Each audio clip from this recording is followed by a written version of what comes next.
विश्व 24 न्यूज हर पल आपके साथ।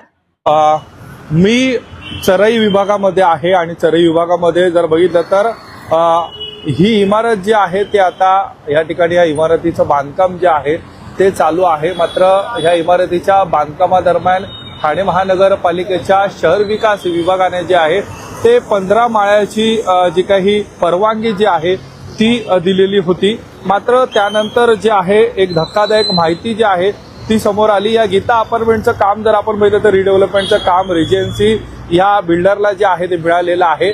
आतमध्ये जर आपण बघितलं तर आरएमसी प्लांट देखील या ठिकाणी टाकण्यात आलेला आहे। ह्या कामादरम्यान अनेक तफावती ज्या आहेत त्या समोर आलेल्या होत्या। त्याची तक्रार अनेकांनी जी आहे ती सामाजिक कार्यकर्ते महेश मोरे यांच्याकडे केलेली होती।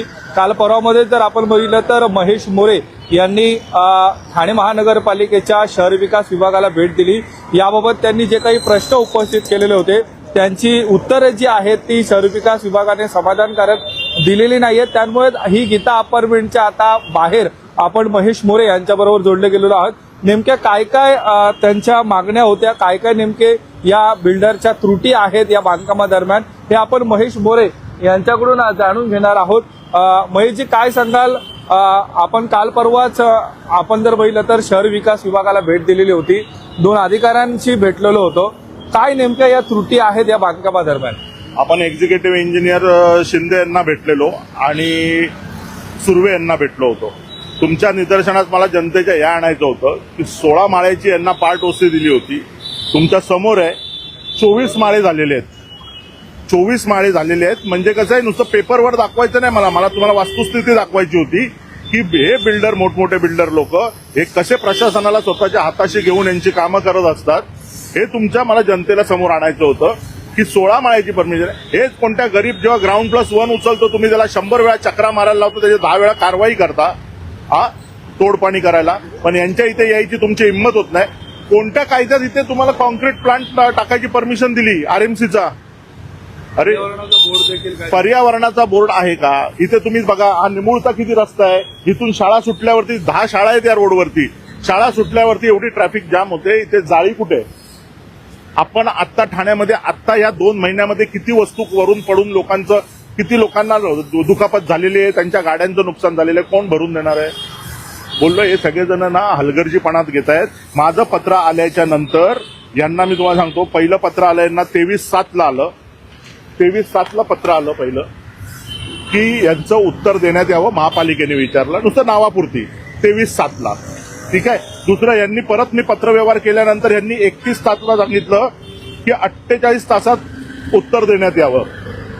उत्तर मागितलं महापालिकेने बिल्डरकडे उत्तर मागितलं की आम्हाला उत्तर देण्यात यावं, तरी उत्तर नाही। 48 तासात 31 तारखेला आता त्यांनी मला हे पत्र काल माझ्या घरी पाठवलं की त्यांना आम्ही 3 दिवसात उत्तर मागितलेलं आहे। मग अजून तुमचे 48 तास महापालिकेचे झाले नाहीत का? अजून 3 दिवस दिले म्हणजे 3 महिने दिले का त्यांना? तुम्ही त्यांना सारवासारवी करायला कशाला देताय? अरे तुम्ही कारवाई करा ना, गोरगरिबांना तुम्ही देता का एवढी मुदत? तुम्ही 2 प्रकारचे कायदे आहेत का महापालिकेत, एक गरिबांसाठी एक श्रीमंतांसाठी? तर तसं असेल तर एकदा मेन्शन करून बोर्ड लावून टाका ना, मीडियामध्ये सांगून टाका की 2 प्रकारचे कायदे आहेत, गरिबांना कायदा वेगळा, श्रीमंतांना वेगळा। अरे यांच्याकडे तुम्ही उत्तर मागताय, ठीक आहे, आज नाही तर उद्या तो कोंबडा आवरणारच आहेत ना, किती झाकून ठेवलात तरी। तुम्ही मला काही उत्तर दिलं तरी वरचे माळे इनलिगलच आहेत ना। पण ते काहीतरी नवीन शब्द आला की पार्ट ओसी नंतर घेता येते, काय पैसे भरून दंड भरून घेता येते, त्याला दंड लावतात आणि घेता येते। पण मला बोलायचं, मग बाकीच्यांना पण दंड लावा आणि त्यांचे पण लिगल करून द्या ना। तुम्हाला त्यांना कसं माहिती की हेच प्लान, इथेच किचन, इथेच बाथरूम, इथेच हे त्यांना कसं माहिती की हेच पास होणार आहे? म्हणून यांनी पहिलेच बांधून घेतलं। तुम्हाला कळलं का मी जनतेला काय बोलतोय ते? की 16 माळ्यापर्यंत जर कधी महापालिकेने पास केलं होतं तर वरचे जे 24 माळ्यापर्यंत यांनी केलेलं आहे, हे आधीच कसं ठरवलं यांनी की असं महापालिका देईल ना या प्लॅननुसार बांधा म्हणून? त्यांचा आर्किटेक्ट पाठवेल, त्यात काहीतरी चेंजेस असतील ते महापालिकेचे आर्किटेक्ट करतील, इंजिनियर करतील आणि मग तशाप्रमाणे बिल्डिंग तुम्ही बांधून मोकळे झालात। म्हणजे आता याच्यात काहीतरी देवाणघेवाण झाल्याशिवाय झालं? अँटी करप्शनला मी हे सगळे पत्र व्यवहार करायला देणार आहे आणि सगळ्या अधिकाऱ्यांना कामाला लावून टाकणार आहे। या शहर विकासमध्ये सगळे अधिकारी भ्रष्ट आहेत। यांच्या मनाने नुसती कामं चालू आहेत. बिल्डर लोक बिंदास बिल्डिंग बांधतात, पेपर देतात, सह्या करतात, झाली पास. माझं फक्त एकच म्हणणं आहे, गोर गरिबांना कायदा वेगळा का? अतिक्रमण विभाग झोपले का? आज तुम्ही 9 माळे एका दिवसात झाले का? नाही झाले. मग तुमच्या निदर्शनास कसं नाही आलं? मग डिपार्टमेंट काय करत होतं? हे आम्ही तुम्हाला तेच बोलतोय, चाळीमध्ये आज परिवार वाढत असतो. एखादा माळा वर ठोकला, ग्राउंड+1 करतात आपल्या झोपडपट्टीमध्ये, तर लगेच तुम्ही येता. आज एवढ्या झोपडपट्टीमध्ये कोणता तुम्हाला करतोय ते माहिती पडतं. या नाक्यावरती एसटी वर्कशॉपच्या समोर एवढे 21 माळे झाले, तुम्हाला समजलं नाही? आणि सगळ्यात पार्ट ओसी देणार दिलेली आहे, पण प्लॅन कसा पास झाला? आधीच त्यांनी बांधलं ना. पार्ट ओसी कशाला बोलतात? पार्ट ओसी त्यांनी दिले, त्यांनी टाकले, प्रोसेसिंगला टाकले. तुम्हाला भेटल्यानंतर तुम्ही बांधा ना. तुम्ही तर आधीच बांधून मोकळे झालात. याबाबत महानगरपालिकेचे काही अधिकाऱ्यांशी भेटणं झालं होतं? अधिकाऱ्यांना मी तुमच्या समोर जे भेटलो ते, आता मी 3 दिवस त्यांच्या उद्या पूर्ण होत आहेत. सोमवारी, आता शनिवार रविवार बंद आहे, सोमवारी मी त्यांना जाऊन बोलणार आहे. MRTP अंतर्गत बिल्डरवर गुन्हा दाखल करा आणि आधी हे डिमॉलिश करा आणि मग त्यांना नवीन बांधून दे. हे डिमॉलिश करा आणि मग नवीन बांधा, आम्हाला काही हरकत नाहीये. महापालिका जे प्लॅन देईल त्या प्लॅनच्या हिशोबाने बांधा. दुसरं सगळ्यात मोठं की RMC प्लांट तुम्ही सिटीमध्ये कसं काय उभारू शकता? आज घोडबंदरला परमिशन नाहीये. जे काही RMC घोडबंदरला चालू आहे ते इनलिगल चालू आहेत. त्यांनी सिटीमध्ये RMC प्लांट टाकला, काहीच भीती नाहीये. बोर्ड कुठे? किती प्रदूषण, काय किती काय ते लावतात ना हल्ली सगळे बिल्डर लोक, यांचा बोर्ड कुठे? तर मुळात हे प्रश्न स्थानिक लोकप्रतिनिधींनी उचलायला हवे होते, मात्र काही नागरिक तुमच्यापर्यंत पोहोचले आणि हा संपूर्ण प्रकार उघडकीस आणला. स्थानिक लोकप्रतिनिधी इथे आले नाहीत किंवा त्यांच्या निदर्शनास आलं नाही म्हणजे आपण समजून जायचं. त्यांना फेरीवाले दिसतात, त्यांना या मोठ्या बिल्डिंगवाले कसे दिसतील? एवढी उंच नजर जातच नाही ना त्यांची खाली जाते. फुटपाथ कुठे ते बघतील.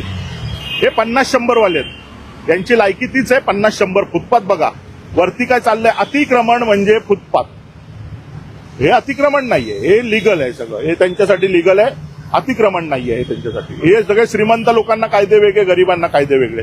तर भविष्यात जर आता बुकिंग माझ्यामध्ये चालू झालेली आहे, तुम्ही म्हणतात 15-16 पर्यंत सिस्टीम मिळालेली होती, वरचे माळे रेडी आहेत. तर वरच्या माळ्यांवर जर काही नागरिकांनी बुकिंग केली किंवा ठाणेकरांनी घर घ्यायचा प्रयत्न केला, काय त्यांना आव्हान काय असेल? माझं एकच म्हणणं आहे, सगळे पेपर महापालिकेत जाऊन नीट चेक करा. मी पण आता या कोर्टात पण जाणार, याच्याबद्दल मी कोर्टात पण याच्याबद्दल दावा ठोकणार की तुम्ही लोकांची फसवणूक करताय. तुमचा प्लॅनच पास नाहीये, तुम्ही कसं काय लोक विकू शकता? आता रजिस्ट्रेशन ऑफिसमध्ये माहिती अधिकार टाकून टाळायचं की याच्यात किती वेळा महिन्यापर्यंत रजिस्ट्रेशन झालंय, येईल उत्तर. मग परत यांच्यावर कारवाई करू की जर प्लॅनच पास नव्हतं तुम्ही रजिस्ट्रेशन केलंच कसं? तर अधिकाऱ्यांवर तुम्ही आरोप करतायत, काय वाटतं हे अधिकारी अशा या बिल्डरांवर कारवाई करतील? नाही करणार, कारण आता माहित नाही मला. त्यांचं मी बोललो ना तुम्हाला, एवढं देऊन ठेवलं ना, मग आमच्यासारखे आले की मग पळून जातात उत्तर द्यायला नसेल तरी. पण अँटी करप्शन आहे ना, यांचा बाप अँटी करप्शन आहे आणि ते पण ठाण्यातलं नाही. मी मुंबईला जाऊन तक्रार करीन, मी रायगडला करीन, मी नवी मुंबईला करीन, तिकडे जाऊन हे पेपर देणार. याच्यात गैरव्यवहार झाला, यांची चौकशी लावण्यात यावी. महत्वाची गोष्ट, एवढी मोठी बाब त्या अधिकाऱ्यांच्या निदर्शनास का आली? जेव्हा तुम्ही पत्र दिलं त्यानंतर ती बाब त्यांच्या लक्षात येते आणि त्यानंतर हे लोक पत्र काढतात, बिल्डरला त्याची नोटीस देतात की त्याचं उत्तर द्यावं. ते कसं काय सांगणार यांना? कारण त्यांच्याकडनं देवाणघेवाण झालेली आहे ना, मानधन भेटलंय ना त्यांना. हे तर आमच्या निदर्शनास आणलं म्हणून आम्ही तिथे आलो. आता प्रत्येक बिल्डिंगचं चेक करायला लागेल आम्हाला. आता प्रत्येक बिल्डिंगचं प्रत्येक वॉर्डात जाऊन आम्ही चेक करणार की आम्हाला दाखवा प्लॅनची कॉपी. काय शेवटी गुन्हे दाखल करा, डिमॉलिशनच्या ऑर्डर काढा.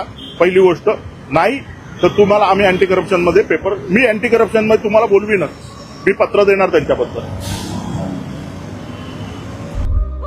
राज्यातील महत्त्वाच्या आणि आपल्या भागातील ताज्या बातम्या पाहण्यासाठी आजच आमच्या विश्व 24 न्यूज चॅनलला यूट्यूबवर सबस्क्राईब करा आणि बेल आयकॉन प्रेस करा.